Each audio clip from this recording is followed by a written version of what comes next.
Bueno, en este seminario vamos a ver todo lo que es relacionado con la patología infecciosa. Vamos a ver que lo vamos a tratar en dos seminarios distintos, en dos núcleos distintos. En este primer núcleo la idea es charlar un poco más de los procesos generales asociados a la patología infecciosa, con algún que otro ejemplo específico, mientras que en el segundo núcleo la idea va a ser ya trabajar algunas enfermedades en específico. Bueno, cuando hablamos de enfermedades infecciosas estamos haciendo referencia a las enfermedades que son originadas por organismos patógenos. Si se acuerdan, en el núcleo anterior hablamos de enfermedades causadas por el propio sistema inmune. En este caso vamos a hablar de enfermedades originadas por organismos patógenos. Y principalmente los organismos patógenos que generan enfermedades van a ser no comensales. Recordemos que en nuestro interior tenemos los que se llaman floras intestinales, floras vaginales, bueno, depende, distintos tipos de flora, donde se alojan microorganismos que conviven en nuestro interior con nosotros. Esos en determinados contextos, determinadas situaciones, podrían llegar a generar enfermedades o algún tipo de afección, pero vamos a ver que mayormente las enfermedades infecciosas son generadas por organismos no comensales, que además presentan virulencia variable. ¿Qué es lo que vamos a encarar en este seminario? Vamos a hablar en general de todo lo que es el proceso infeccioso, es decir, de las vías de infección, es decir, las distintas barreras que los microorganismos tienen que superar para poder generar la infección, para poder invadir el organismo. Luego vamos a charlar un poco de lo que es la diseminación y la transmisión de la infección, una vez que el microorganismo logra superar estas barreras, y además también de lo que es la interacción con el anfitrión. Y por último también mencionar algunas enfermedades, algunos ejemplos. Sin embargo, repito, la idea va a ser trabajar con casos específicos en el siguiente seminario. Bueno, vamos a ver, en cuanto a lo que son las vías de infección, hace referencia a que cualquier microorganismo, para poder penetrar en un organismo y para poder generar la infección, va a tener que superar distintas defensas locales, lógicamente. La primera barrera que cualquier microorganismo exógeno, o sea, cualquier microorganismo del exterior, tiene que superar para poder ingresar en un organismo y para poder generar la infección, van a ser los epitelios. Pueden ser epitelios de la mucosa, pueden ser los epitelios de la piel, de las mucosas, digestiva, de la mucosa respiratoria. Siempre se va a encontrar con una primera barrera, que es una barrera epitelial, que después vamos a ver que esos epitelios van a tener distintas características, distintas adaptaciones, según la estructura que tapizan y según el tipo de barrera que van a estar generando. Por ejemplo, ahí tienen en el diagrama distintos tipos de epitelio que existen en general. Esto es solo a modo de ejemplo. El primero que vemos es un epitelio plano, como el que podemos encontrar, por ejemplo, este es simple plano, como el que podemos encontrar en un vaso sanguíneo, por ejemplo, a pesar de que el vaso sanguíneo no sería un ejemplo de un espacio que conecte con el exterior, ¿no? Después tenemos epitelios que pueden ser simples cúbicos, epitelios pseudoestratificados, cilíndrico ciliado, como el que vemos el tercero de la imagen. Es decir, los epitelios pueden ser variados según la estructura que tapizan, y siempre cualquier estructura que está en contacto con el exterior, ya sea a través de tubos internos, como pueden ser el aparato respiratorio, el urogenital o el digestivo, o a través de un órgano como es la piel, en contacto directo con el exterior, siempre la primera barrera que van a tener que superar los microorganismos para ingresar al organismo son los epitelios. Bueno, como mencioné, una de las principales barreras que los microorganismos tienen que superar, es decir, una de las vías de infección de acceso de los microorganismos al organismo, es a través de la piel, ¿sí? Recordamos, como se ve en ese esquema que tenemos ahí, que la piel es un órgano que está compuesto por varios tipos de tejido. La capa más externa sería la capa epidérmica, una epidermis, que está formada por un epitelio estratificado, plano, queratinizado, ¿sí? Donde vemos que esa coloración medio rosadita de arriba vendría a representar la queratina, y toda esa coloración bien, en el esquema se lo ve bien basófilo, vamos a decir, por más que sea un esquema, pero bien violeta, sería el epitelio estratificado, y quizás no se llega a diferenciar, pero la capa más apical, es decir, la que está inmediata a la queratina de las células, debería ser plana, es plana. Entonces la epidermis es este epitelio estratificado, plano, queratinizado, que apoya sobre una membrana basal.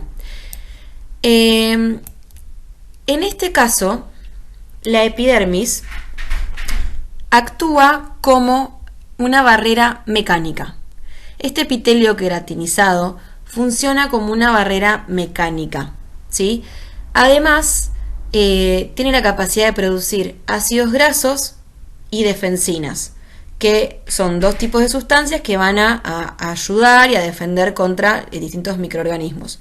Defensinas específicamente para las bacterias, y los ácidos grasos tienen en general una actividad antimicrobiana. Entonces, la defensa local, el principal mecanismo de defensa de la piel, es a través del epitelio funcionando como una barrera mecánica, ¿sí? Entonces, ¿cómo puede fallar esta defensa local? Es decir, si hay un fallo de esta defensa, se va a generar una infección, que en este caso es cutánea. Principalmente, lo que puede ocurrir es algún tipo de lesión mecánica de la epidermis, ya sea alguna punción, pinchazo, corte, o también incluso picadura, mordedura de algún animal. Esa es la principal lesión que puede ocurrir, o sea, el principal fallo que puede haber en la defensa local, que es la piel, y que de esta forma puede ser que derive en una infección. También algunos hongos, como los dermatofitos, pueden generar infecciones en la capa córnea de la piel, es decir, sin penetrar por la epidermis. Y también hay algunas excepciones, porque ¿qué es lo que estamos interpretando de esto? Que para que se produzca la infección, básicamente se tiene que romper esta barrera mecánica que aporta el epitelio, ¿sí? De la piel. Estamos hablando de la piel que funciona como barrera mecánica. Es decir, se tiene que perder la integridad del epitelio. De esa forma va a permitir la entrada de algún microorganismo y se va a generar una infección cutánea. Ahora, hay algunas excepciones, como las larvas de esquistosoma, que tienen la capacidad de generar enzimas que disuelven las proteínas de adhesión que mantienen unidos los queratinocitos y pueden atravesar la barrera de la piel sin dañarla. ¿Se entiende? Sin dañarla propiamente dicho, sin generar una lesión. Lo que hacen es disolver las proteínas que mantienen unidas las células epiteliales. Y al disolverlas pueden penetrar. Pero esto es una excepción. La principal falla en la defensa que provee la piel es a través de lesiones mecánicas. Otra vía de infección, dijimos que podía ser a través de las mucosas, atravesando los epitelios que forman las mucosas, por ejemplo, el tubo digestivo. ¿Cómo funciona el epitelio en el caso de la mucosa del tubo digestivo como defensa local? En este caso no actúa como barrera mecánica, sino que lo que tiene es que el epitelio genera algunas secreciones, como son secreciones ácidas gástricas, tiene una capa de moco viscoso, también secreta defensinas, y que de esta forma aporta la defensa a la mucosa intestinal. Como podrán recordar, a modo de recordatorio también, haré esta imagen de la derecha, arriba a la derecha, donde muestra justamente las capas que componen al sistema digestivo. Si se acuerdan, todo el sistema digestivo está formado por esas 4 capas que se mencionan allí, que son mucosa, submucosa, muscular y serosa. Cada una de estas capas puede ir variando un poco en su composición según qué órgano de qué órgano se trate del sistema digestivo. Pero en general todo el tubo digestivo, todo el sistema digestivo está compuesto por estas 4 capas. Y cuando decimos mucosa nos referimos a esta capa más apical, que es la que apunta a la luz del tubo digestivo, y que está formada por un epitelio, por una membrana basal en la que apoya ese epitelio y por una lámina propia, que es un conectivo que se encuentra por debajo del epitelio, como pueden verlo ahí en la imagen. En ese conectivo podemos encontrar vasos sanguíneos, podemos encontrar distintos tipos de estructuras y células.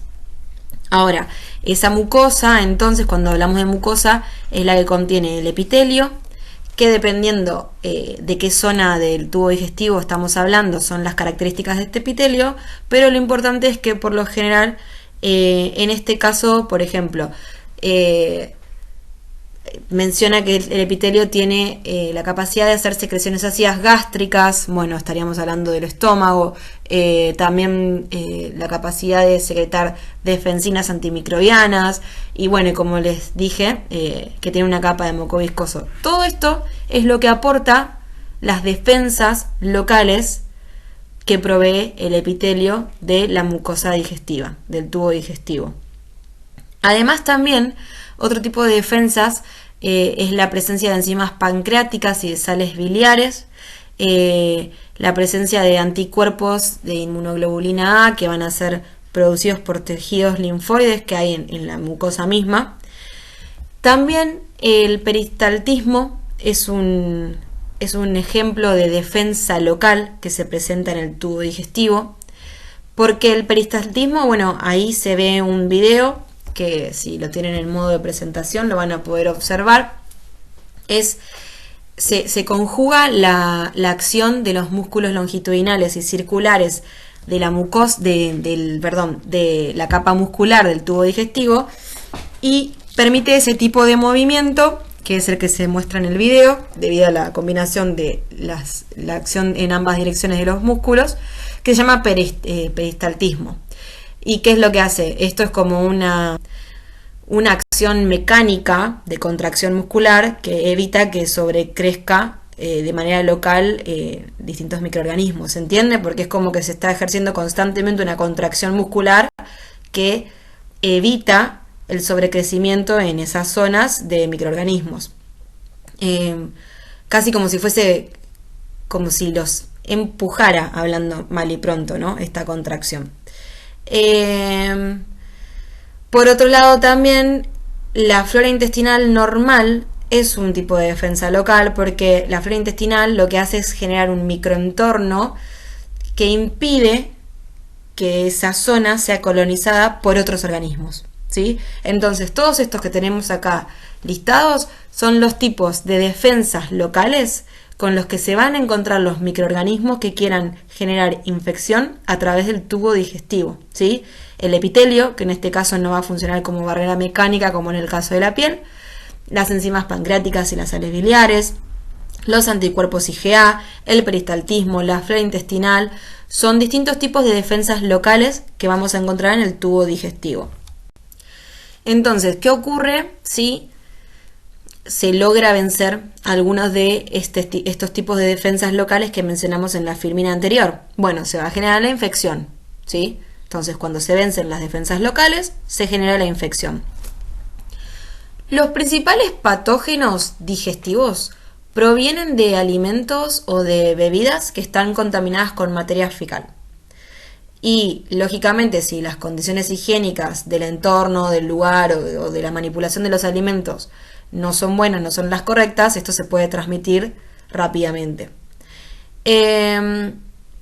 Entonces, hay muchos microorganismos que tienen la capacidad de resistir estas defensas locales, como son algunos virus sin cubierta, como son algunos protozoos que forman quistes o huevos que son resistentes. Entonces, las enfermedades digestivas se van a dar a través de distintos mecanismos de infección.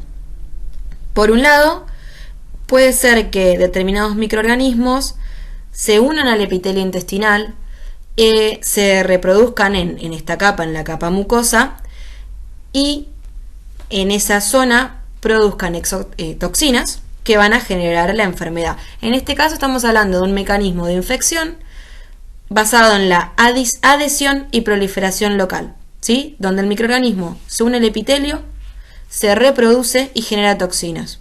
Bien. Ahora, puede ser que el microorganismo tenga la capacidad de atravesar el epitelio y infiltrar la mucosa intestinal, ¿sí? O sea, se va a adherir y va a invadir la mucosa. Este sería el segundo ejemplo de adhesión e invasión de las mucosas.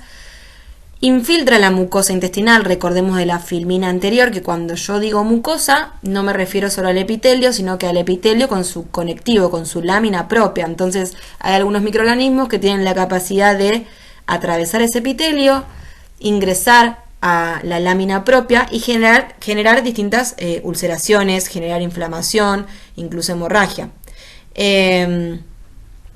Y que esto puede generar una disentería, que es básicamente diarrea con sangre.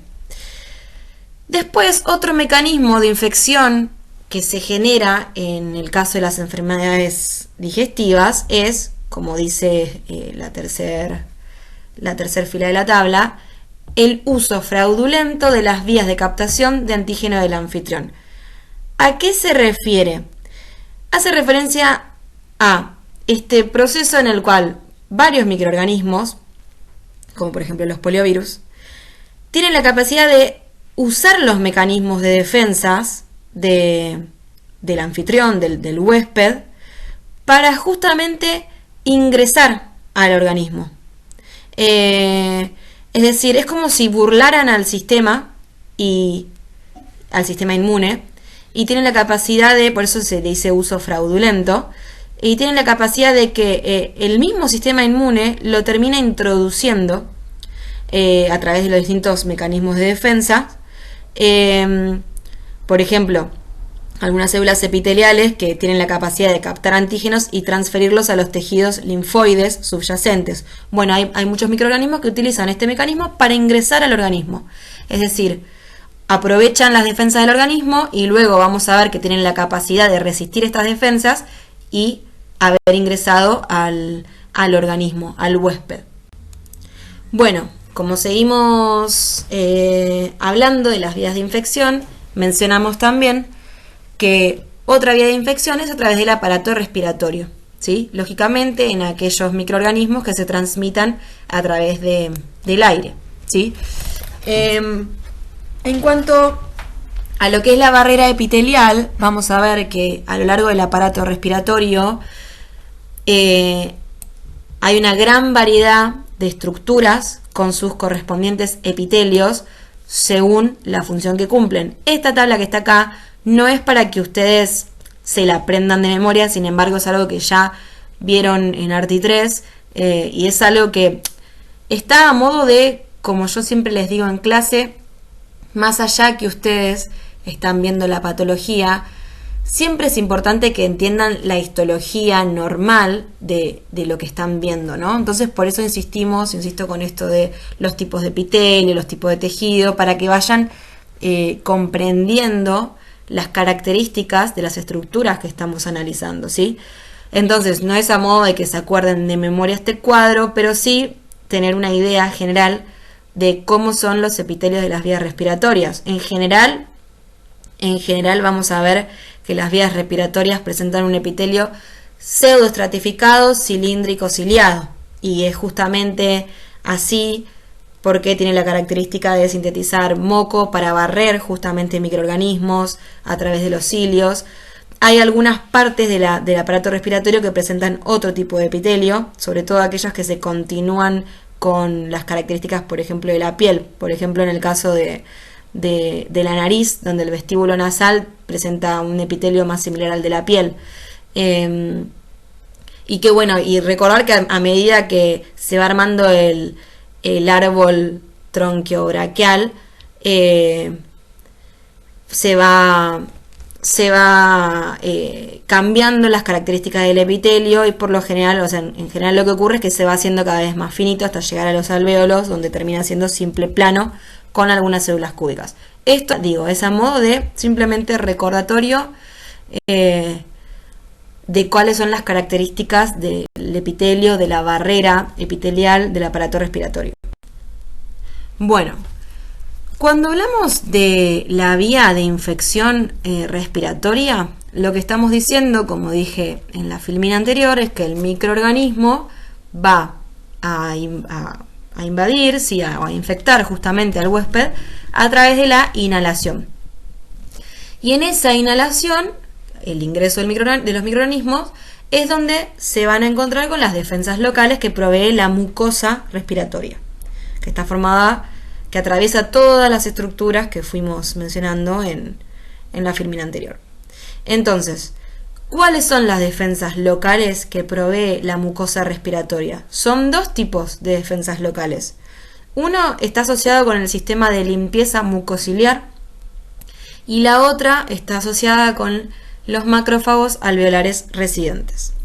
Es decir, aquellos microorganismos de gran tamaño, lo que va a ocurrir es que cuando sean inhalados se van a encontrar con esta capa mucociliar que recubre la nariz, la vía respiratoria alta, y los cilios los van a transportar o hasta la parte posterior de la garganta, donde van a ser ingeridos y eliminados. Esa es la defensa que va a presentar la vía respiratoria ante el ingreso de un microorganismo, ¿sí? Si este microorganismo es grande, se va a encontrar con este sistema de limpieza mucociliar que tienen las mucosas respiratorias, donde va a ser atrapado el moco y va a ser eliminado.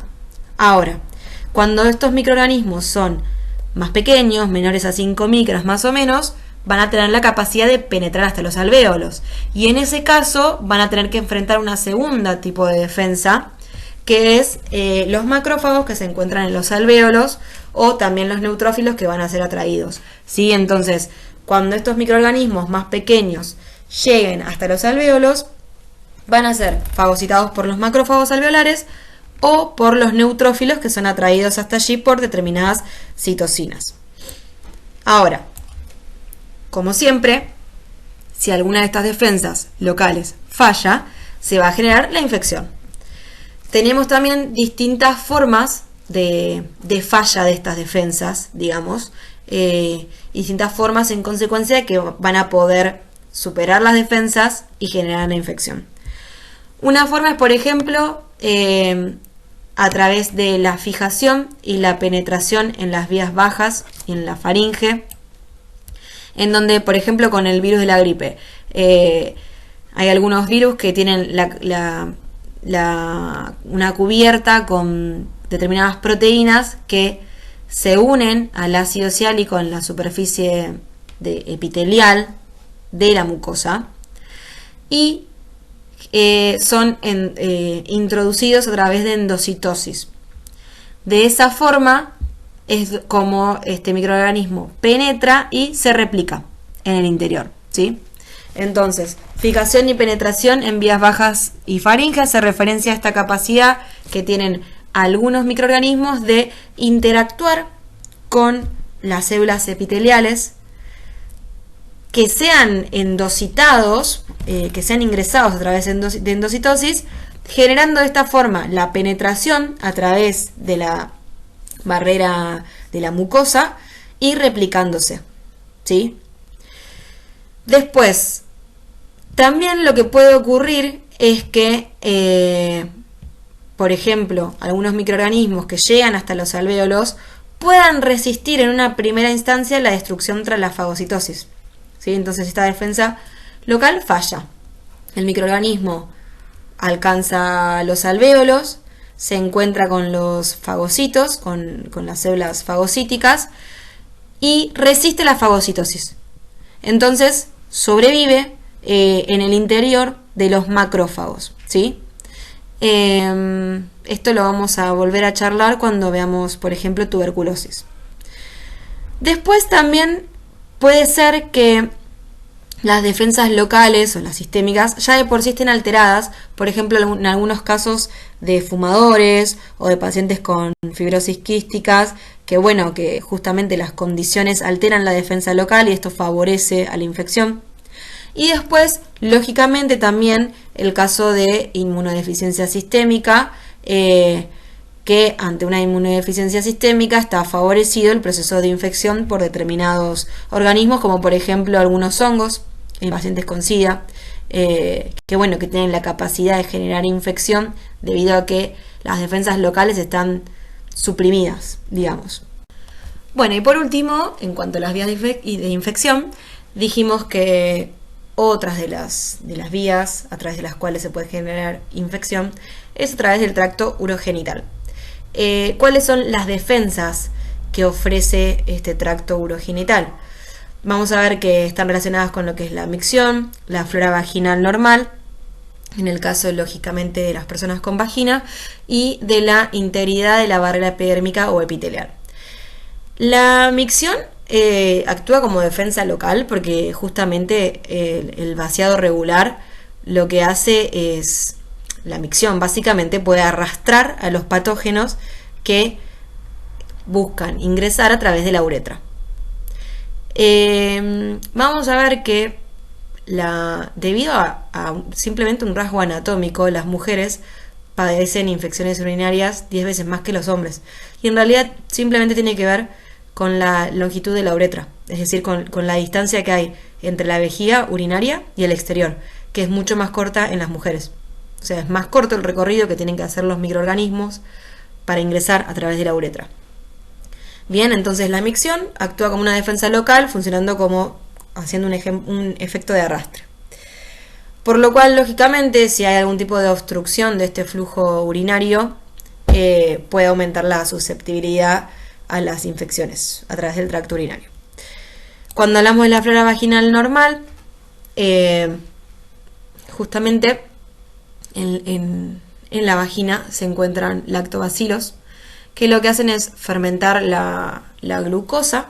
Las mismas células del epitelio de la vagina generan glucosa y los lactobacilos tienen la capacidad de fermentar esa glucosa y de esa forma producen ácido láctico, el cual aporta un pH bajo que impide que algunos patógenos se desarrollen.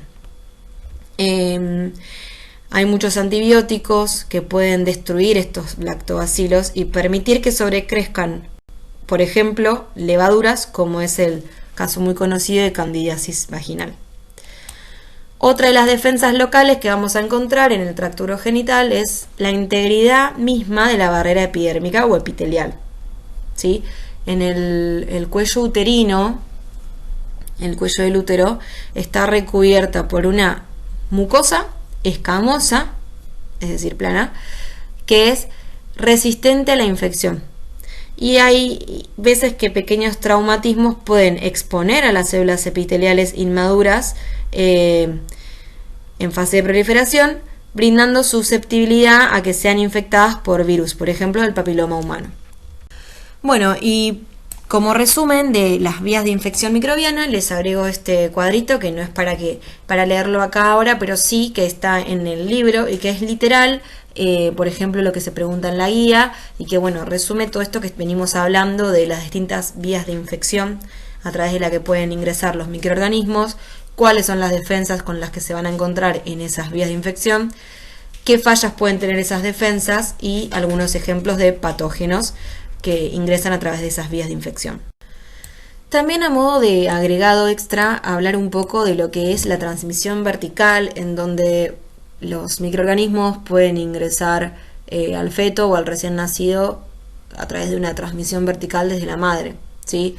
Pueden seguir distintas rutas, puede ser una transmisión placentaria fetal, en donde básicamente es la madre la que se infecta durante el embarazo y de esta forma puede pasar y afectar al feto a través de la placenta, ¿sí?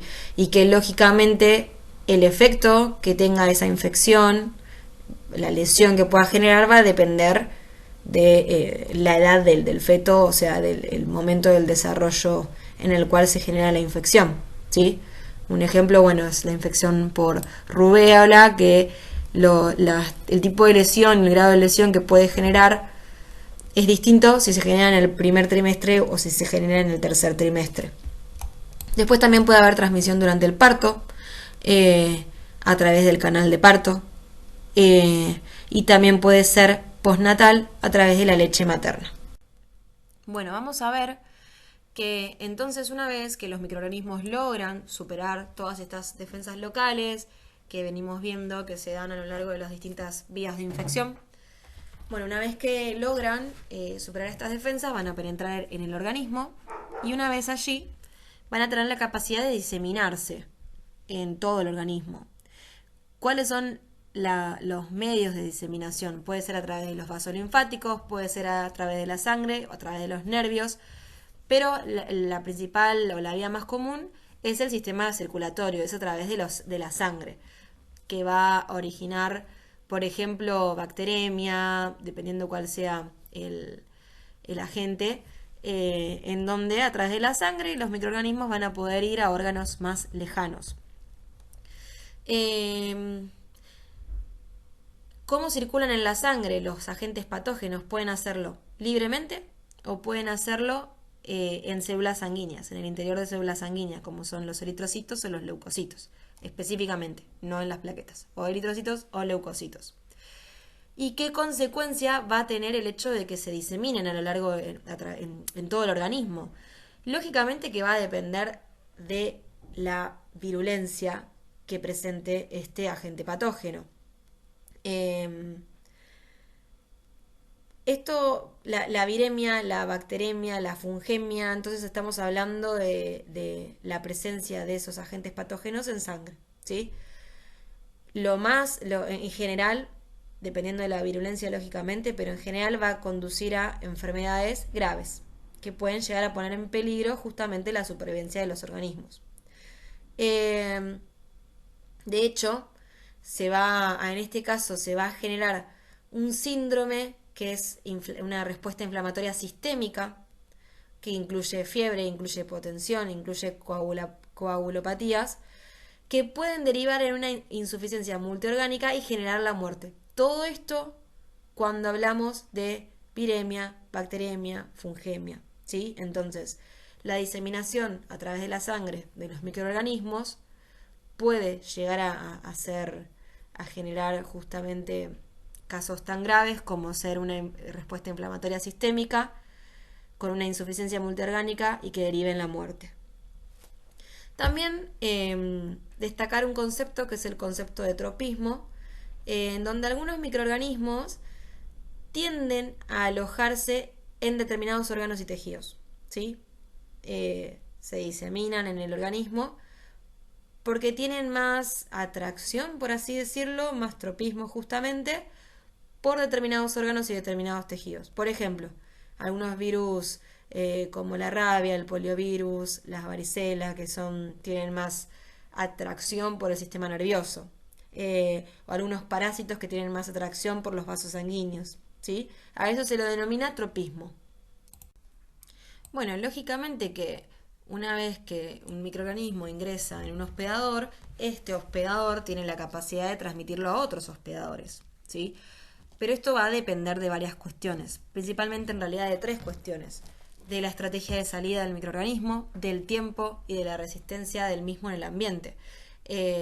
Estrategia de salida, hay varias, puede ser por desprendimiento de la piel, tos, estornudos, emisión de orina o heces, contacto sexual o insectos vectores.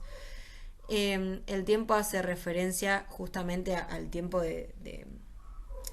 que tarda en ser transmitido, por así decirlo, ¿no? O sea, puede ser que hay algunos microorganismos que se transmiten en breves lapsos de tiempo o que se hacen de manera periódica durante todo lo que tiene que ver a lo largo de la enfermedad, o hay algunos otros microorganismos o personas que son portadoras asintomáticos que pueden estar constantemente largos periodos de tiempo transmitiendo estos microorganismos a otros hospedadores.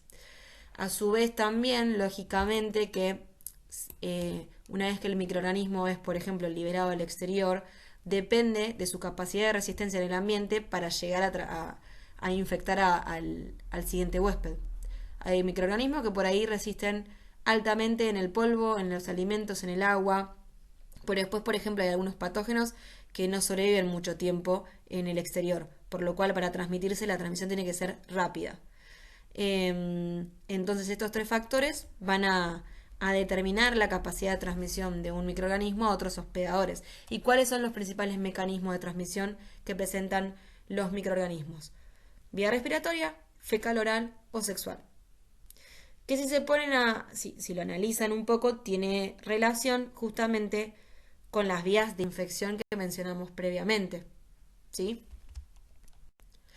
Ahora bien, ¿qué ocurre una vez que el microorganismo logra superar las barreras e invade al huésped o a un organismo determinado? Van a generarse justamente todas las interacciones posibles que pueda haber entre el anfitrión y el patógeno. Entonces, en primera instancia, un microorganismo tiene que superar las barreras que fuimos mencionando para poder invadir al que va a ser su huésped. Luego, además de superar esas barreras, también se va a encontrar con un sistema inmune que va a involucrar barreras físicas como las que fuimos mencionando, pero también si supera estas barreras se va a encontrar con un sistema inmune, innato, adaptativo. Una vez que logra, que se encuentra, con este sistema inmune, el microorganismo no va a frenar ahí, sino que va a generar distintas estrategias para evadir este sistema inmune. Y si lo logra, va a generar una lesión y una infección en el anfitrión, lo cual va a traer como un resultado final una inflamación, que lógicamente la lesión y la inflamación va a depender de la etiología del microorganismo que está generando la infección. Bueno, como mencionamos anteriormente, los microorganismos entonces van a superar estas barreras locales de las que venimos hablando, se van a encontrar con el sistema inmune y, lógicamente, para lograr su objetivo de generar una infección, van a desarrollar o presentar distintos mecanismos para evadir este sistema inmune. ¿Cuáles son estos mecanismos? Bueno, uno de ellos es, por ejemplo, la variación antigénica, donde a través de distintas estrategias, como pueden ser la acumulación de mutaciones o las recombinaciones distintas de, por ejemplo, en algunos virus en su replicación por ARN, pueden variar el antígeno de superficie y de esta forma, expresar distintos antígenos. Es lo que ocurre, por ejemplo, en el caso de los virus de la gripe, que hay varios serotipos por esto, porque constantemente están cambiando el antígeno que expresan en superficie. También hay algunos microorganismos que desarrollan resistencia a péptidos antimicrobianos. Los péptidos antimicrobianos son unas sustancias que algunas células epiteliales o algunos leucocitos pueden producir y que lo que hacen básicamente, como por ejemplo las defensinas que mencionamos cuando hablamos de las barreras locales, y que lo que hacen es básicamente tienen una naturaleza catiónica que lo que hace es generar poros en las membranas de varios microorganismos. Bueno, hay muchos microorganismos que cambian la carga de sus membranas y pueden de esta forma resistir a los péptidos antimicrobianos. Después, como también ya mencioné, pueden presentar resistencia a la fagocitosis. Lo vamos a ver nuevamente cuando hablemos de la tuberculosis, pero básicamente muchos microorganismos, a pesar de ser fagocitados, tienen la capacidad de evitar que se forme, por ejemplo, el fagolisosoma. Y al evitar que se forme el fagolisosoma, no son fagocitadas. Por otro lado, también otro mecanismo puede ser el bloqueo de la apoptosis y la manipulación del metabolismo de la célula del anfitrión, donde básicamente hay varios virus, por ejemplo, que pueden producir proteínas que van a interferir con el proceso de la apoptosis de la célula del anfitrión. O sea, evitan la muerte por apoptosis de la propia célula que los contiene. Después también vamos a ver que hay muchos virus que expresan distintos factores que van a intervenir en la acción de las citocinas, de las quimiosinas y de distintas partes del sistema del complemento. Y de esta forma, a través de la expresión de estos factores, logran resistir las defensas del anfitrión. Otra de las estrategias que vamos a ver que pueden presentar los microorganismos es el camuflaje ante el reconocimiento por parte de los linfocitos T colaboradores y de los linfocitos T citotóxicos, en donde básicamente lo que ocurre es que varios virus se pueden unir a las proteínas del complejo de histocompatibilidad o, por ejemplo, alterar la localización del mismo. Entonces, lo que terminan haciendo es impedir la presentación a través del complejo mayor de histocompatibilidad de sí mismos, de estos virus. Entonces, de esta forma, es como que se camuflan y evitan ser reconocidos y que actúen de esta manera los linfocitos que van a eliminarlos. Después también vamos a ver que hay varios microorganismos que tienen la capacidad de usar los mecanismos inmunorreguladores que disminuyen la intensidad de las respuestas antimicrobianas de los linfocitos T. Y también lo que vamos a ver es que hay varios microorganismos que pueden generar esta estrategia de evasión del sistema inmune, generando una infección latente, donde básicamente tienen la capacidad de invadir al organismo, al huésped, e inactivarse, y a través de algún tipo de cubierta específica logran resistir las defensas y se mantienen latentes en el organismo. Y ante determinados estímulos o ante la baja del sistema de defensa o ante varias situaciones, tienen la capacidad de, pasado un periodo de tiempo, activarse. A esto se le llama infección latente. Bueno, entonces, una vez que los microorganismos logran evadir el sistema inmune con las estrategias que presentamos en la filmina anterior, como podemos ver ahí en el recuadro de la derecha de esta filmina, es un pequeño recordatorio donde contamos el paso a paso de lo que lleva a que finalmente un microorganismo pueda generar una lesión.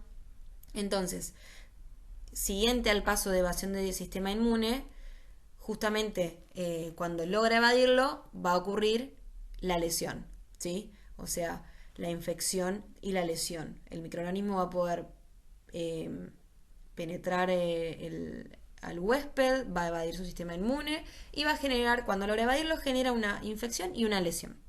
¿Cómo lo hace? De tres maneras distintas. Puede ser de forma directa, en donde básicamente el microorganismo provoca directamente por penetración de la célula huésped o por contacto con la célula huésped, provoca la muerte de la misma o cambios en el metabolismo de la misma. Puede ser de manera, digamos que indirecta, a través de la liberación de sustancias, donde no es que es a través de la penetración o el contacto con la célula en sí, sino que el microorganismo libera determinadas toxinas, que esas toxinas tienen la capacidad de afectar células alejadas, ya sea a través de enzimas, por ejemplo, que degraden los componentes tisulares, o ya sea a través de el daño a vasos sanguíneos que pueden generar una necrosis isquémicas. Pero bueno, lo importante es que no es que lo hacen por contacto o penetración con la propia célula, sino que liberan sustancias que actúan a la distancia, digamos. Y también, como ya vimos en el núcleo anterior, en la clase anterior, hablamos de que en determinadas circunstancias la respuesta inmune en exceso puede generar daños, pueden acentuar los daños que genera la misma infección. Entonces, otro mecanismo de lesión que tienen algunos microorganismos es justamente induciendo la respuesta inmune, donde básicamente se va a acentuar el daño que ya están sufriendo los tejidos. Bueno, entonces, los distintos tipos de mecanismos lesivos también dependen de la etiología del agente patógeno. Por ejemplo, en el caso de los virus, los mecanismos lesivos van a ser estos tres que están acá listados, que ahora los vamos a charlar. Pero previamente también recordar un poco nuevamente este concepto de tropismo, que ya fue mencionado anteriormente, que se presenta mucho en los virus y que hace referencia, nuevamente lo decimos, a la predilección, la preferencia que presentan los virus por determinados tipos celulares. Bien, ¿qué mecanismos de lesión pueden presentar los virus? Es muy similar en realidad a lo que charlamos en la filmina anterior, pero básicamente aplicado a virus. Uno de los mecanismos lesivos es el efecto citopático directo. Es decir, el virus ejerce directamente sobre la muerte, sobre la célula un efecto, que puede ser la muerte, que va a ser la muerte, y esta puede ser o porque libera toxinas y enzimas que degradan la célula, o porque impide que esta célula genere macromoléculas que son esenciales para su supervivencia o para su desarrollo. Por ejemplo, el virus del herpes, que inhibe la síntesis del ADN y del ARN. Y además también produce proteínas que degradan el ADN. O por ejemplo, el VIH, que genera determinadas proteínas que promueven la apoptosis. Este es uno de los mecanismos que tiene el virus. Es directo, citopático directo. Directo sobre la célula, generando la muerte directa de la célula. Después, otro tipo de mecanismo puede ser justamente estimulando la respuesta inmune antivírica, en donde básicamente, como dijimos, la reacción, la sobreestimulación de la respuesta inmune puede generar lesiones tisulares. Entonces, por ejemplo, la estimulación de los linfocitos T citotóxicos, que son los que atacan a los virus, pueden terminar lesionando los tejidos. Otro mecanismo lesivo que presentan los virus es a través de la transformación de las células que van a infectar. Lo más característico es lo que observamos en los virus oncogénicos, en los que generan cáncer, ¿sí? Donde básicamente lo que hacen es que el propio virus presenta lo que se llama oncogenes, que son genes cancerígenos, básicamente, que logra expresarlos en la célula huésped. De la misma forma que por ahí también expresa proteínas que inhiben algunos supresores tumorales. Entonces, ¿qué es lo que ocurre? Estimulan el sobrecrecimiento y la supervivencia celular. Se generan cáncer, generan tumores, porque estimula el crecimiento exacerbado de las células. ¿Sí? Es un crecimiento ya patológico. ¿Sí? Y lo hace, bueno, como dijimos, a través de expresión de los oncogenes, expresión de proteínas que son inhibidoras, supresoras de tumores, o a través de inserción del genoma vírico, alterando la expresión de genes originales. O sea, ¿qué es lo importante entender de esto? Que igual ya en los próximos núcleos van a ver específicamente cáncer. Pero el virus que genera, que puede transformar las células infectadas y son virus oncógenos que generan cáncer, una vez que invade la célula huésped, tiene la capacidad como de que usa la maquinaria de la célula para expresar su material genético. Entonces, usa la maquinaria de la célula para que la célula exprese los oncogenes, exprese las proteínas que él mismo codifica y que hace que se inhiba la supresión de los tumores. Toda célula normal tiene proteínas inhibidoras de tumores, o sea, que limita el crecimiento exacerbado de la célula. Bueno, los virus cortan con esas proteínas, inhiben esas proteínas, entonces se produce el crecimiento exacerbado. Y también tienen la capacidad de insertar su propio genoma en el genoma de la célula y de esta forma altera los genes que se expresan. Los genes originales de la célula huésped no se expresan y comienzan a expresarse lo del propio virus. Bueno, esta parte por ahí, si quedó medio como que les marea un poco, lo importante es que entiendan esta forma, estas explicaciones básicas, porque luego lo vamos a ver con mayor profundidad cuando veamos tumores y cáncer. Bueno, de la misma forma que los virus presentan sus mecanismos lesivos, las bacterias también van a presentar sus distintos mecanismos lesivos. La virulencia bacteriana, la capacidad de generar una lesión que tenga la bacteria va a depender de su capacidad para adherirse a las células del anfitrión, invadirlas y producir toxinas. Entonces, la adhesión de las bacterias a las células del anfitrión justamente se va a dar por la presencia de adhesinas que presentan en su superficie, que tienen distinta especificidad y que permiten, bueno, la interacción de las células, de las bacterias con las células del anfitrión y de esta forma generar la lesión a través de la adhesión. Después también las bacterias pueden llegar a penetrar a la célula por distintos mecanismos, ya sea por la respuesta a través de la propia respuesta inmune, como todo lo que ya vimos previamente, como evadían el sistema de defensa del organismo, evadiendo la respuesta inmune, ingresando a los macrófagos o, por ejemplo, formando poros en la célula huésped y allí, bueno, pueden o ser destruidas o pueden diseminarse.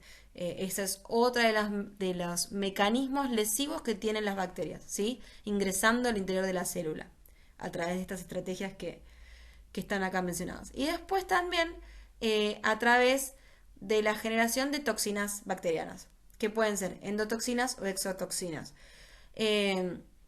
Cuando hablamos de endotoxinas nos referimos a cualquier componente que tiene la célula bacteriana que hace que se estimule la respuesta inmune. Y cuando decimos exotoxinas nos referimos a las proteínas que puede sintetizar la bacteria y que van a generar lesiones y enfermedad, ¿sí?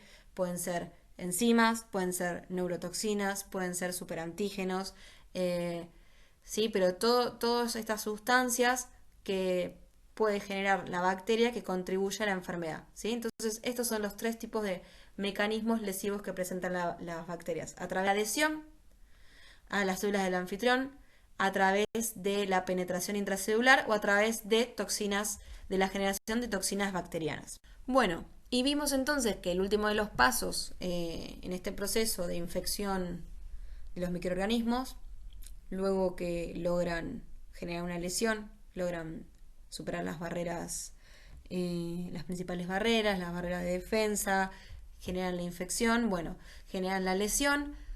Lo último que ocurre es entonces una respuesta inflamatoria, ¿sí?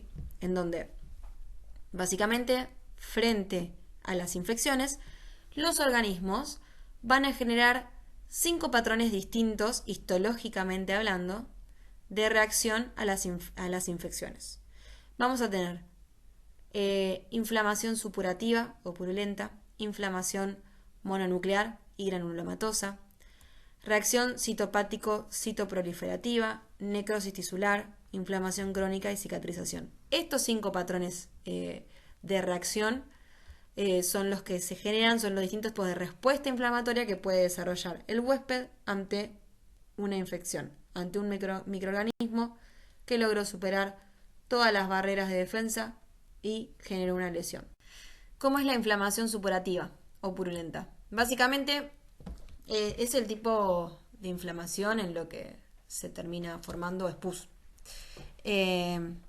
Entonces, se aumenta la permeabilidad vascular, se produce una infiltración leucocítica y básicamente lo que ocurre es que las bacterias piógenas, bacterias que tienen la capacidad de formar pus, van a liberar sustancias quimiotácticas que atraen a los neutrófilos que se van a dirigir al lugar de infección, al lugar donde se encuentran estas bacterias, y van a generar una necrosis licuefactiva.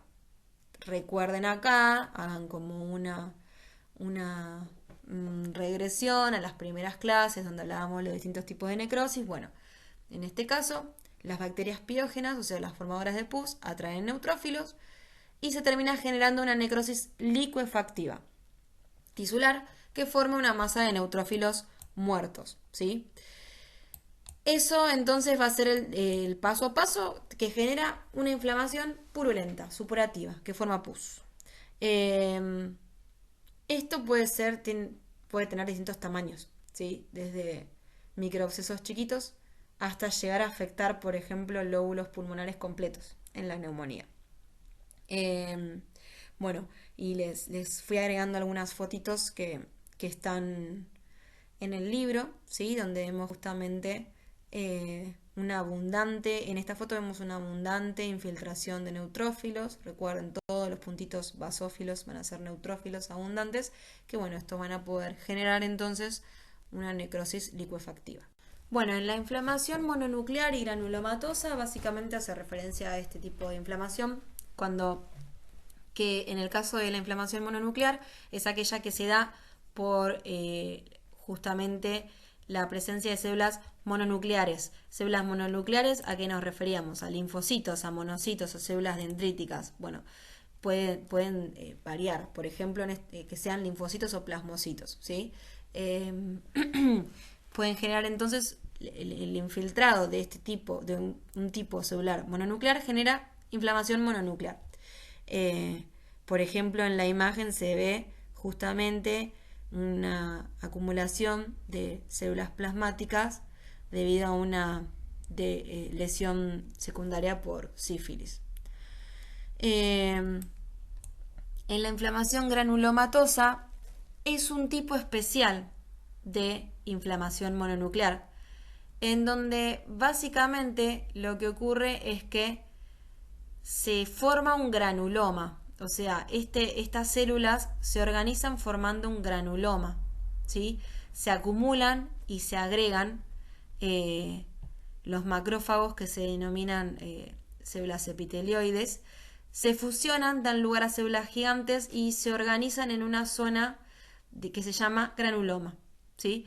Y esos granulomas pueden llegar a presentar una zona central de necrosis que es necrosis casiosa. La necrosis casiosa, recuerden que era otro tipo de necrosis que recibía su nombre debido a cómo se observa en la macroscopía, no en la histología, ¿sí? Que tenía esta apariencia de queso en la macroscopía, ¿sí? Bueno, los granulomas, entonces, está la inflamación granulomatosa, básicamente es un tipo de inflamación mononuclear que tiene la característica de que se agrega formando un granuloma y que en su centro puede generar necrosis casiosa y que además estos granulomas tienen la característica de presentar estas células epitelioides que son macrófagos que se pueden fusionar y generar células gigantes, ¿sí? Es bien descriptiva el tipo de inflamación granulomatosa, ¿sí?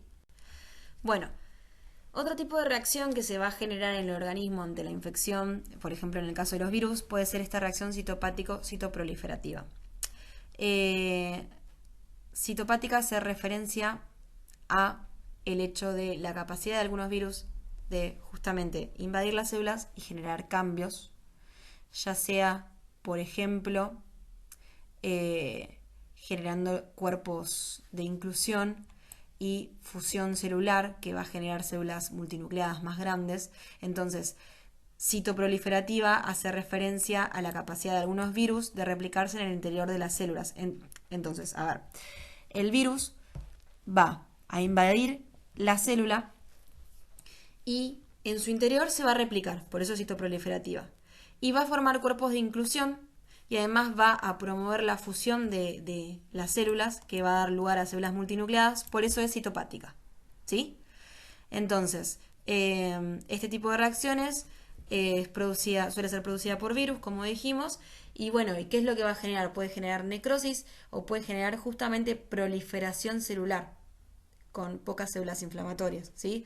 Por esto, porque los virus se replican en el interior de las células, promueven la fusión y bueno, y puede hacer que esas células proliferen. Y esto es, por ejemplo, lo que se puede observar en el caso del HPV, en la formación de verrugas genitales, ¿sí? Y también puede terminar derivando en el desarrollo de neoplasias. La necrosis tisular es otra de las reacciones que se pueden generar ante una infección, en donde básicamente van a ser procesos donde algunas toxinas van a generar la necrosis, ¿sí? O por lisis, y no se van a encontrar células inflamatorias. Algunos ejemplos de estos son los generados por Clostridium perfringens, que genera toxinas, y esas toxinas hacen que se genere una necrosis, ¿sí? Eh, y después también tenemos a histolítica, que justamente provoca úlceras de colon o abscesos hepáticos, que también se caracteriza porque básicamente lo que destaca es que hay destrucción tisular, hay necrosis, pero no se observan células inflamatorias, ¿sí? Entonces, en este tipo de reacción de necrosis tisular, lo que vamos a ver es que hay necrosis dada por toxinas que liberan los mismos microorganismos o por lisis, pero no hay células inflamatorias, ¿sí? No hay infiltración inflamatoria. No hay abundantes linfocitos, neutrófilos, no. Simplemente rápidamente estas toxinas generan necrosis. Bien, y los últimos de los efectos que se pueden generar inflamatorios es la inflamación crónica y la cicatrización, donde básicamente lo que ocurre es que la constante lesión, la lesión repetitiva, lo que lleva es conducir a una fibrosis, como cuando vimos en su momento cirrosis hepática, si se acuerdan, que lo que se formaba eran tabiques fibrosos que terminaba cambiando totalmente la arquitectura del órgano, del hígado. Bueno, en la inflamación crónica y la cicatrización ocurre eso, la constante exposición a lesiones, a infección, hace que se termine generando fibrosis en el órgano y se pierde la arquitectura normal del órgano, ¿sí?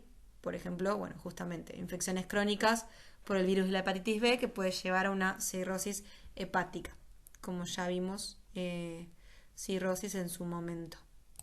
Bueno, como mencionamos al comienzo del seminario, dijimos que íbamos a ver algunos ejemplos específicos, entre ellos la tuberculosis. La tuberculosis es una enfermedad crónica pulmonar y sistémica que es causada por la micobacteria Mycobacterium tuberculosis, que se contagia principalmente a través de personas con la enfermedad activa que liberan en sus secreciones micobacterias. También existe la tuberculosis orofaringea o intestinal, que se puede contraer al beber leche contaminada con otro tipo de Mycobacterium que no es Mycobacterium tuberculosis. Por eso, en realidad, bueno, justamente en el libro indica que la tuberculosis es causada casi siempre por Mycobacterium tuberculosis, porque también, por ejemplo, puede ser causada por Mycobacterium bovis. Pero bueno, eso es en regiones en donde primero que tiene que presentarse esa micobacteria en las vacas y segundo que es en regiones, en países en los cuales por ahí la leche no se pasteuriza, no se pasteuriza, em, por lo cual en realidad la forma más común de contagio es por personas con tuberculosis activa que liberan en las secreciones respiratorias esta micobacteria, ¿sí? Y a través de Mycobacterium tuberculosis. ¿Qué es lo que vamos a ver de este ejemplo? Vamos a ver, primero hablar un poquito de la diferencia entre infección y enfermedad, después hablar de lo que es el proceso de infección y después de lo que lo que es la enfermedad en sí, que ya vamos a ver que se puede clasificar en primaria o secundaria. Bueno, primero hacer la diferencia entre infección y enfermedad activa, ya de por sí en términos generales, recordar que no son sinónimos, sino que la infección es justamente la invasión, eh, sí, la invasión, digamos, y la multiplicación de los microorganismos patógenos en el interior del organismo, a un huésped determinado. Y bueno, y la enfermedad es justamente los efectos, en este caso, que va a generar esa infección cuando se active, digamos. Eh, en personas sanas, la tuberculosis primaria, que ya vamos a ver bien qué es esto, de hecho suele ser asintomática. Puede llegar a provocar fiebre y derrame pleural.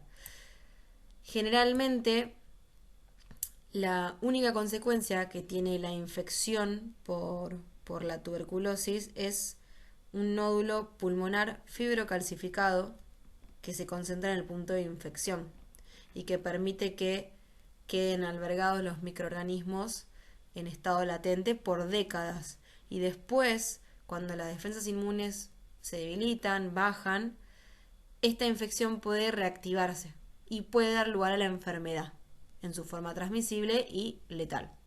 Vamos a ver entonces que la infección por esta micobacteria genera la hipersensibilidad de tipo 4. Si se acuerdan que vimos en el núcleo anterior, la clase pasada, hablamos de los distintos tipos de hipersensibilidad que se generaban en el organismo. 3 eran mediadas por anticuerpo y una por linfocitos T. Bueno, esta es justamente la de tipo 4. Entonces la infección por esta micobacteria conduce al desarrollo de hipersensibilidad retardada frente a antígenos, que es la de tipo 4. ¿Sí? Y vamos a ver ahora en las siguientes filminas que el proceso de infección se lleva a cabo a través de varias fases que abarcan desde la infección hasta la respuesta final por estos linfocitos que buscan eliminar la bacteria, pero que termina estando acompañado el proceso por daño tisular. Entonces, el proceso de infección de Mycobacterium tuberculosis se da en varias fases. Lo primero que ocurre, bueno, vamos a ir siguiendo el caminito este que está acá marcado, que es como un intento de resumen, pero para que ustedes lo vayan viendo a medida que yo lo voy charlando y explicando. Lo primero que ocurre entonces es la penetración en los macrófagos de la micobacteria. Si se acuerdan, cuando hablamos de las vías de infección, los mecanismos lesivos, los mecanismos de evasión, bueno, en varias veces se mencionó justamente el accionar de Mycobacterium tuberculosis, que tenía esta capacidad de ingresar a los macrófagos. Y una vez en el interior de los macrófagos, bueno, primero la fagocitosis se lleva debido a que en el fagocito hay determinados receptores de membrana que permiten que esto ocurra, como es la lectina fijadora de manosa y CR3. Y una vez en el interior de los macrófagos, esta micobacteria tiene la capacidad de replicarse porque inhibe las señales de calcio y evita que se forme el fagolisosoma. Entonces, una vez en el interior de los macrófagos, Mycobacterium evita que se forme el fagolisosoma mediante la inhibición de señales de calcio y de ensamblaje de todas las proteínas que van a formar el fagolisosoma. Y de esa forma, al impedir su formación, evita ser degradada en los fagolisosomas y esto le da la libertad, como dice en el paso 3, para replicarse en el interior de los fagocitos, protegida de los lisosomas.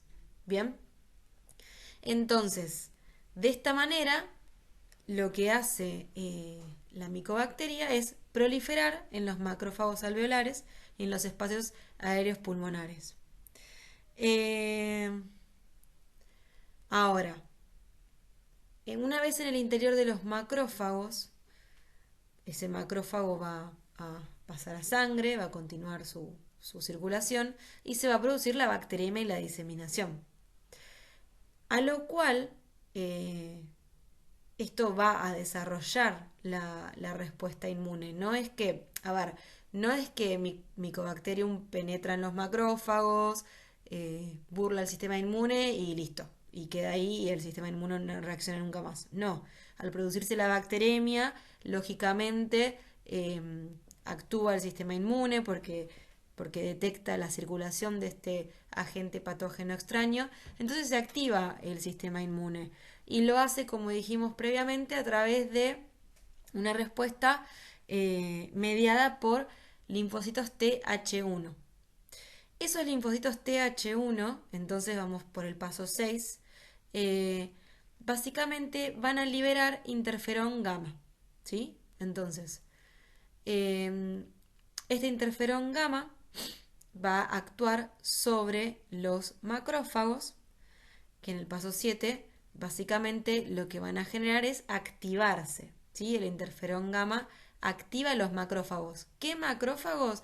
Los mismos macrófagos que también tenían en su interior Mycobacterium. Ahora, ¿cuál va a ser la respuesta una vez que se activan esos macrófagos? Por un lado, la destrucción de las micobacterias. Por otro lado, también se van a formar granulomas. ¿Sí? La activación a través de este interferón hace que los macrófagos que habían fagocitado a Mycobacterium, todo esto recuerden que es en el pulmón, procedan ahora sí a destruir a la bacteria, ahora sí pueden generar los fagolisosomas, tratar de destruirlas y además también van a formar granulomas. Granulomas que van a tener histiocitos epitelioides, que son los mismos macrófagos que se activan formando estas células especiales llamadas histiocitos epitelioides, que además se pueden fusionar entre sí y formar células gigantes. Bien, ahora, ¿qué es lo que termina ocurriendo? Básicamente, entonces, fíjense, vamos a repetirlo hasta acá. Penetra la micobacteria, vamos a decirle M. tuberculosis para que sea más rápido.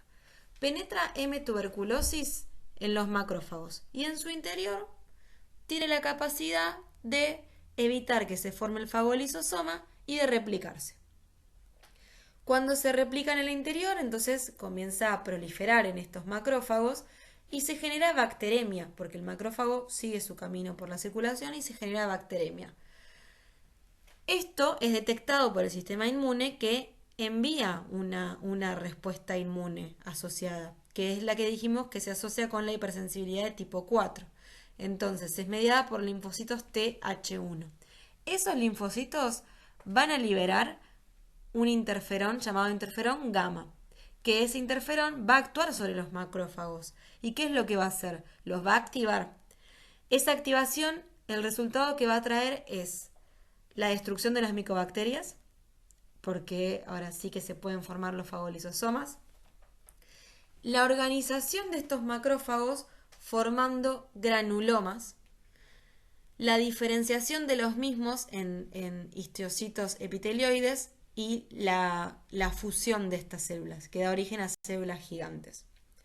Esa formación de granulomas básicamente lo que hace es terminar restringiendo la infección a un punto determinado. Es como que el efecto que tiene la formación de granuloma es confinar la infección, evitar que dejarla como confinada a un sitio específico. Y luego, entonces, ¿qué es lo que va a ocurrir cuando se forma este granuloma? Bueno, por un lado puede ser que la infección se detenga antes de que se haga algún daño tisular importante. Pero por otro lado, en casos de edades avanzadas o de en el cual se encuentra afectado el sistema inmune o que ya está expuesto demasiado a esta micobacteria, lo que puede ocurrir es que la infección progrese, que se genere una respuesta inmune sostenida y que se genere necrosis gaseosa. Bien, entonces, cuando se activan los macrófagos, se forma el granuloma, se forman las células gigantes, el siguiente paso es o eliminar la infección antes de que se produzcan daños tisulares importantes o que se genere necrosis gaseosa. Por eso, cuando vieron los preparados de tuberculosis, van a ver que muchos granulomas en su centro tienen justamente necrosis gaseosa. Bueno, en cuanto a la enfermedad de por sí, vamos a ver que la tuberculosis puede denominarse o puede ser una tuberculosis primaria o secundaria. La tuberculosis primaria va a ser aquella que se da cuando la persona no fue expuesta previamente a la micobacteria, en consecuencia no está sensibilizada y se genera cuando lógicamente la micobacteria proviene de una fuente exógena, ¿sí? En este caso, la tuberculosis primaria progresiva se va a parecer más a una neumonía bacteriana aguda, con consolidación lobular, adenopatía ilear y derrame pleural.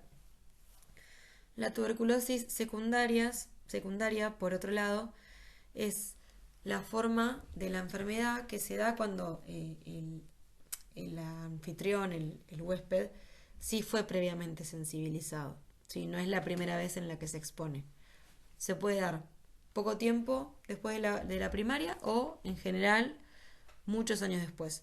Lo más normal es que justamente sea consecuencia de la reactivación de una infección latente, ¿sí? O sea, hubo ya una tuberculosis primaria, quedó latente la infección y muchos años después esa se reactiva. Sin embargo, también puede ser por reinfección exógena.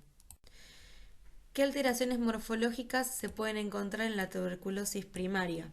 Bueno, primero destacar que en la tuberculosis primaria los bacilos se van a implantar en los espacios aéreos distales de la parte inferior del lóbulo superior del pulmón o en la parte superior del lóbulo inferior y cerca de la pleura.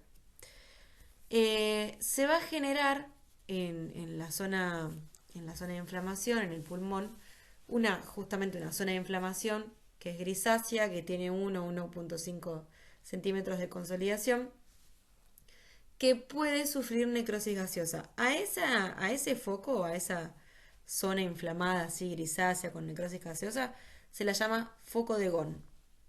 ¿Sí? Además, también vamos a ver que los bacilos pueden migrar a ganglios linfáticos y también en estos ganglios generar una necrosis gaseosa.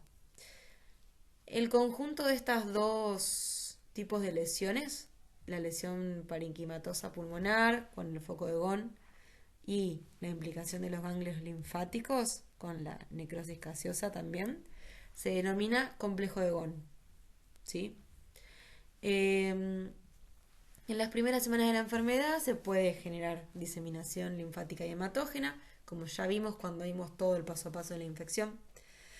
Y cuando la infección está controlada, este complejo de Ghon que mencionamos, tanto entonces en ganglio como en parenquima pulmonar, puede experimentar una fibrosis progresiva y terminar generando una calcificación que se observa radiológicamente y que se denomina complejo de Ranke.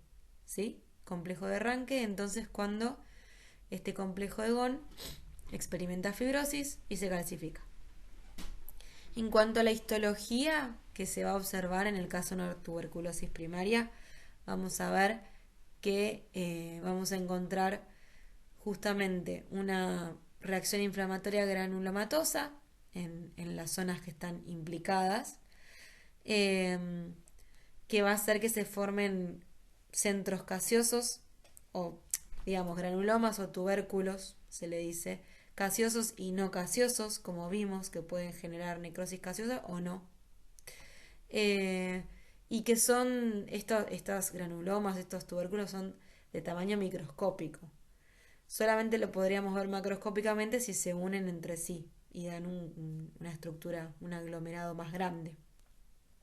Estos granulomas se rodean de fibroblastos y vamos a observar entre ellos linfocitos. Y además, como ya se dijo anteriormente cuando hablábamos del proceso de infección, en estos granulomas se pueden observar células gigantes multinucleadas. Bueno, en el caso de la tuberculosis secundaria, inicialmente la lesión es un pequeño foco de consolidación. Cuando decimos consolidación, aclaro esto por si por ahí no era un término que tenían, que conocían. Nos referimos a un patrón que se genera en el pulmón donde determinada zona es incapaz de llenarse de aire, ya sea o porque está inflamada o porque contiene líquido o lo que sea, pero está consolidada por alguna situación que evita que en esa zona se produzca el intercambio gaseoso.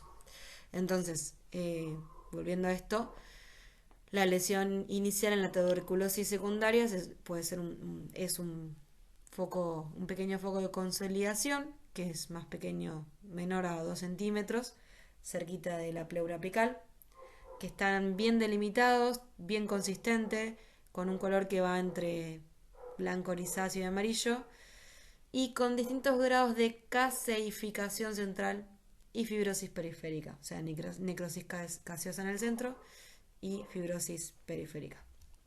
En aquellos individuos que son inmunocompetentes,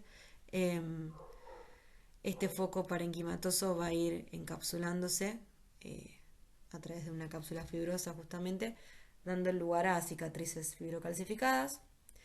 Y lo que se va a observar histológicamente es que, bueno, estos tubérculos, estos granulomas que se fusionan con caseificación central. Bueno, y después justamente la tuberculosis pulmonar secundaria, eh, cuando se forma este tejido fibroso que delimita bien los focos de lesión, eh, puede justamente curarse, curarse con formación de este tejido, ya sea de forma espontánea o tras el tratamiento. O también puede progresar y extenderse. Otro de los ejemplos que vamos a ver es la sífilis, que es una enfermedad crónica de transmisión sexual que presenta manifestaciones clínicas y patológicas muy diversas y que es causado por la espiroqueta Treponema pallidum. Se caracteriza porque desarrolla una endoarteritis que afecta a los pequeños vasos, es decir, una inflamación de los vasos sanguíneos, de los pequeños vasos particularmente. Y esto hace que, en general, cuando hablamos de la patología de la sífilis, justamente se debe a la isquemia que se produce por las lesiones vasculares que genera.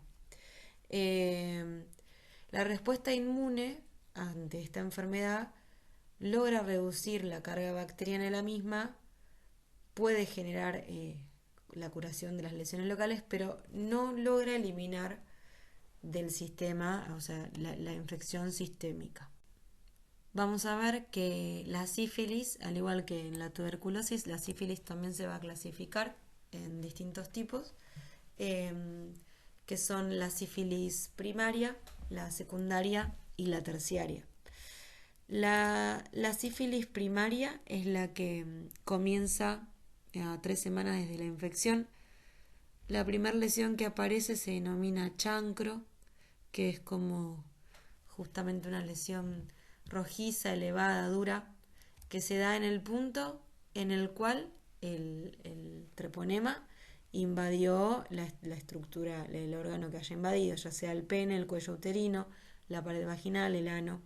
En ese punto en el que se generó la infección aparece un chancro. Ese chancro tiene espiroquetas que tienen la capacidad de diseminarse, ya sea por la vía linfática o por la vía sanguínea.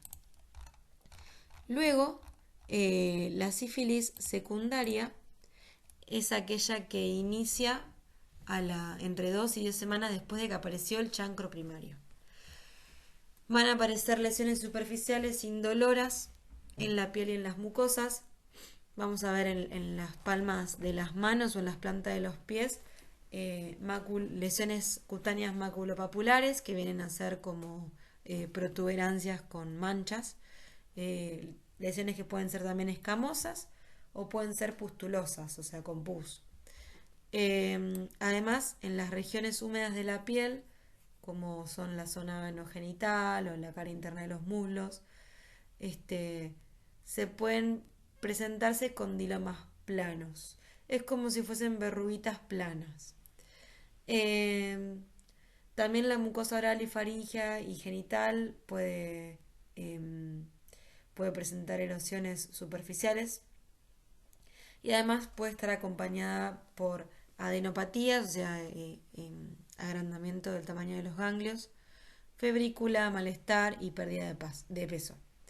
Además puede haber neurosífilis asintomática o sintomática con meningitis y alteraciones visuales o auditivas. Cuando la sífilis secundaria se prolonga durante varias semanas, el paciente pasa a estar en un estado latente de la enfermedad. Luego va a estar la sífilis terciaria, que es aquella en donde que se puede presentar de tres formas distintas e incluso en simultáneo. La sífilis cardiovascular, que hace referencia a aparece en forma de aortitis sifilítica, es la inflamación de la arteria aorta, básicamente. La neurosífilis sintomática o asintomática. Y también puede generarse la sífilis terciaria benigna, donde se forma una estructura llamada gomas en los huesos, en la piel, en las mucosas, que son lesiones nodulares. Bueno, eso fue todo lo que